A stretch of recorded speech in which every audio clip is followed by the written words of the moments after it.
میں نے اپنی حقیقت کو تلاشنا شروع کیا۔ سب سے پہلے یہودیت پر غور کیا۔ یہ میرے خاندان کا مذہب تھا۔ اگر آپ یہودی نہیں ہیں تو آپ اس مذہب میں کبھی نہیں آ سکتے۔ یہ وراثتی مذہب ہے۔ ان کا عقیدہ ہے صرف یہودی ہی جنت میں جائیں گے۔ میں نے سوچا اتنے سارے کلچر اور لوگ، ان سب کو صرف جہنم میں جانے کے لیے ہی بنا دیا گیا؟ یہ بات میری سمجھ میں نہیں آتی تھی۔ میری دوست جو مسلمان ہو گئی تھی، اس نے مجھے سمجھانا شروع کیا، جس چیز نے مجھے متاثر کیا کہ کوئی بھی انسان مسلمان ہو سکتا ہے، چاہے اس کا تعلق کہیں سے بھی ہو، چاہے گناہ گار کیوں نہ ہو۔ مجھے یقین ہو گیا یہ وہ مذہب ہے جو آپ کو جج نہیں کرتا، یہ ایک خدا کو مانتا ہے جو تمام پیغمبر اور رسولوں پر ایمان رکھتا ہے۔ خلیلہ نے بتایا کہ میں اپنی دوست کے ساتھ فجر کے لیے بھی اٹھتی تھی۔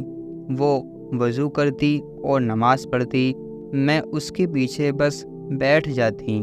میں ہاتھ اٹھا کر دعا کرتی، اے خدا، مہربانی سے اسلام سچا ہے تو مجھے ہدایت دے۔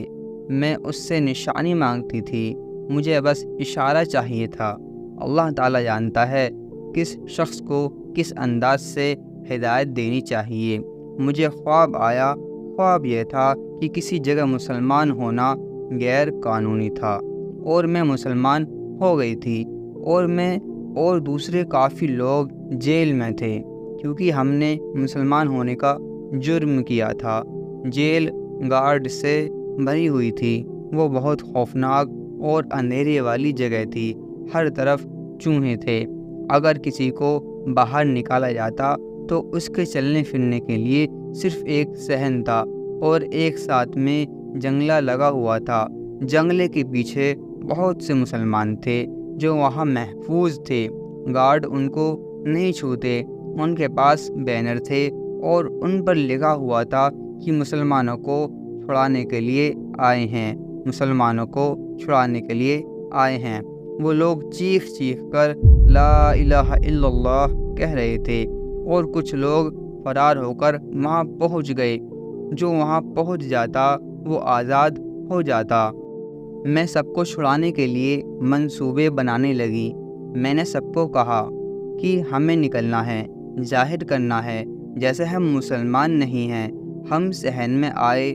گارڈ سمجھ رہے تھے کہ ہم لوگ مسلمان نہیں ہیں، مگر سوچ رہے تھے کہ کچھ گڑبڑ ہے۔ انہوں نے ہمارا پیچھا کیا۔ میں بس یہی کہتی تھی کہ کوئی بات نہ کرے، انہیں پتہ نہیں چل سکتا کہ ہم مسلمان ہیں، اور اچانک ہی میرے برابر میں کوئی شخص کہتا ہے الحمدللہ، اور وہ سمجھ گئے کہ ہم سب مسلمان ہیں۔ سلو موشن میں بندوق سے نکلنا شروع ہو گئی، اور مجھے احساس ہوا کہ اللہ تعالیٰ ہی مجھے بچا سکتا ہے۔ میں نے اپنا خوف دور کیا اور میں نے اللہ اکبر کہا، اور مجھے دیکھ کر سبھی لوگ اللہ اکبر کہنے لگے۔ گولی گارڈ کی طرف چلی گئی۔ خواب کا وہ حصہ جس نے مجھے سب سے زیادہ متاثر کیا کہ ہلکی ٹھنڈی سہانی ہوا تھی اور ہم سب مسلمانوں کو اٹھا لیتی ہے اور ہمیں اوپر اٹھا کر جنگلے کے دوسری طرف سے پہنچا دیتی ہے۔ جب میں جاگی اور اپنے دوست کو یہ خواب سنایا تو وہ رونے لگی۔ اس نے کہا قیامت میں ایک ہوا چلے گی جو مسلمانوں کو بچا لے گی اور وہ انہیں اوپر اٹھا لے گی۔ اسی لمحے میں سمجھ گئی کہ یہی سچا مذہب ہے، اور میں نے کلمہ پڑھ لیا، لا الہ الا اللہ محمد رسول اللہ۔ خلیلہ نے بتایا کہ میری بہن اس وقت 14 سال کی تھی۔ میرے مسلمان ہونے کے 1 مہینے بعد وہ بھی مسلمان ہو گئی۔ میں نے اپنی والدہ کو بتایا کہ الحمدللہ میں مسلمان ہو گئی ہوں۔ میری والدہ نے بہت ہی چیخ پکار کی اور کہنے لگی زیادہ بہتر ہوتا کہ تم مسلمان کی جگہ ایک طوائف بن جاتی۔ مجھے یقین نہیں آیا کہ اسلام کے بارے میں ان کی یہ سوچ ہے۔ اس نے مجھے بہت شوق کیا۔ مسلمان ہونے کے بعد مجھے ایک نوکری ملی اور مجھے بتایا گیا کہ ایک ایجنسی نے مجھے سائن کر لیا ہے۔ وہ ٹور پر جانے والے تھے، ایک بہت ہی بڑے سیلیبریٹی کو ہوسٹ کرنا تھا۔ میں نے اس جاب کو منع کر دیا، میں نے ہر برا کام چھوڑ دیا اور میں نے ایک مسلمان عورت کے طور پر اپنی آواز کو اسلام کے لیے اٹھانا شروع کیا۔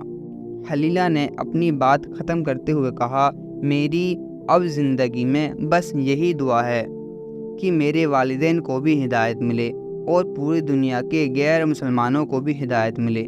اللہ تعالیٰ سب کو ہدایت دے اور جنت میں اپنے پیاروں سے دوبارہ ملاقات کا موقع ملے۔ دوستو، اور ایسی ویڈیو دیکھنے کے لیے ہمارے چینل کو سبسکرائب کریں اور میرے واسطے دعا کریں۔ السلام علیکم۔